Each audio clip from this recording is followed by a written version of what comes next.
Good afternoon. Welcome to the show. This is Robert with Mr. Texas Real Estate.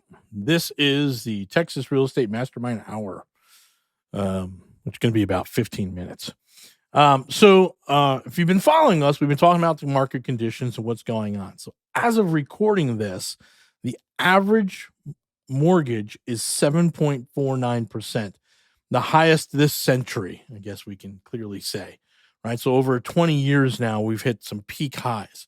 And what that's doing is it's squeezing the delta. So we're going to talk about this thing that we've seen and that we're trying to explain to folks that are with us, investing with us, partners with us, or just, also investing right alongside of us is first, if you can make a deal work these days, you're in good shape, including with the rates that are so exorbitant.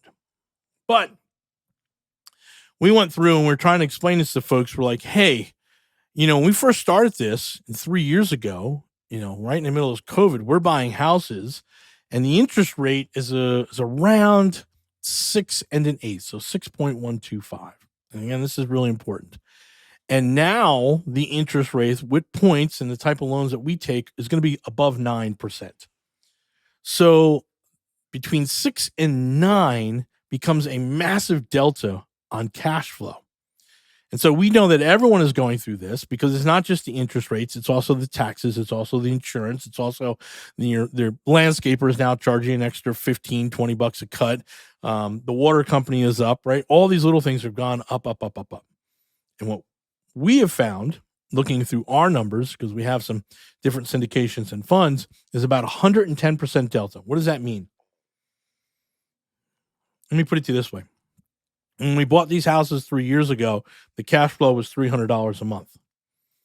When we're refining some of these properties right now, the cash flow is minus $30. So that gives us 110% shift. And while when everything is at $300, it's great and good, and everyone's happy, right? Now that it's negative cash flow, then we've got some issues that we're going to have to deal with. And we're pretty sure that a lot of folks are also dealing with this. Now, the only good thing is over the last 3 years, well, there's many good things, but the one good thing over the last 3 years is that we've had massive appreciation. So the $160,000 house is now worth $214,000. That is not a random number. That is an appraisal I just did, right? So in 3 years, we went from the values 160 to 214, right? So we went up $54,000, roughly 33%. So that's, really, really good. It's an average of 11%. It's actually probably closer to 9 when you do it exponentially. But anyway, it's up 33%. So we're super happy about that. It's the cash that we have to manage now. And so we know that a lot of landlords now are going into the stage where they're going to be house rich and cash poor. So this is the stuff that we're seeing on a daily basis that you just have to be aware of now when you buy. Now, do we think that rates are going to stay above 8? No, right? We think they're going to come back down. Do we think that rents are going to stay flat, or can we raise rents? Yes, we think we can absolutely raise rents. And then starting today for the next 18 months, every time a lease renewal comes up, we're going to go up. So we're just sort of in this little weird window where you get caught being cash poor, right? Where you're running a little bit of a negative cash flow every month, and we just have to deal with that. So don't freak out. Don't, oh my God, real estate's horrible. I should have never done this. Blah, blah, blah. No. Hold on. Even if I'm losing $500 a month, that's $6,000 a year. I'm still making $21,000 a year on the appreciation. Now, of course, that's on paper and there's going to be processing, but I will still net positive on that. That's the point. So when we're looking at these numbers, again, we're long on real estate. We're not doing wholesaling. Not a lot. We're not doing a lot of flips, 1 or 2. Actually trying to get 1 to 2 a month, but we're not, that's not the basis of our business. Our business is to go long on real estate, is to buy and hold. And we're going to go through these windows every now and then where the market has gone up on the cost of services and we have not kept pace with our rent. So you just have to kind of get caught up with the rent. It will get caught up. It will cash flow again, or It's simply time to take your forced appreciation and your massive appreciation and check out. Take that money and go do something else with it, right?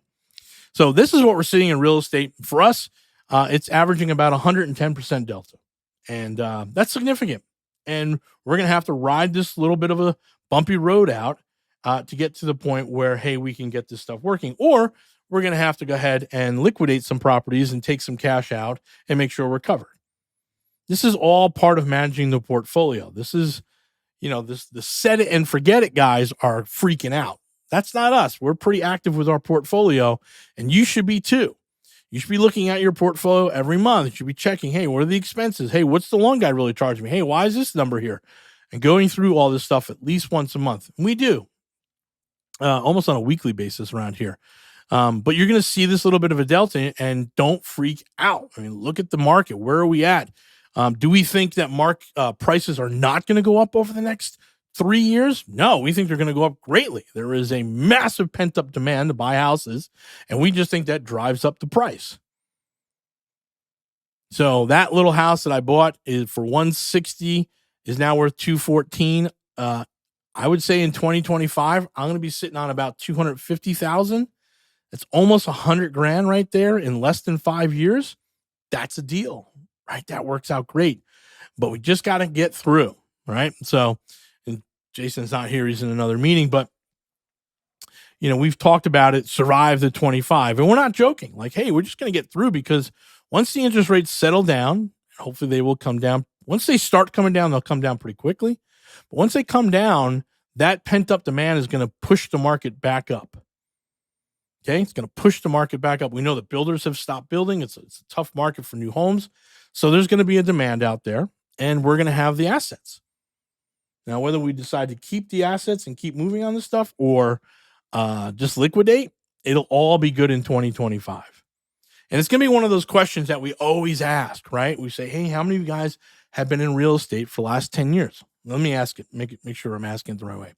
How many of you have been in real estate or started your real estate investing career 10 years ago? And if I could take you in a time machine and go back 10 years to 2013, how many houses would you buy? And the answer is as many as you could afford, right? Would you look for wholesale deals? Would you look for owner financing? No, you'd pay retail because you understand where the market has been in the last 10 years.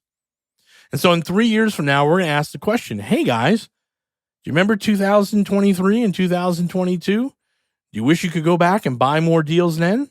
And the answer always is yes.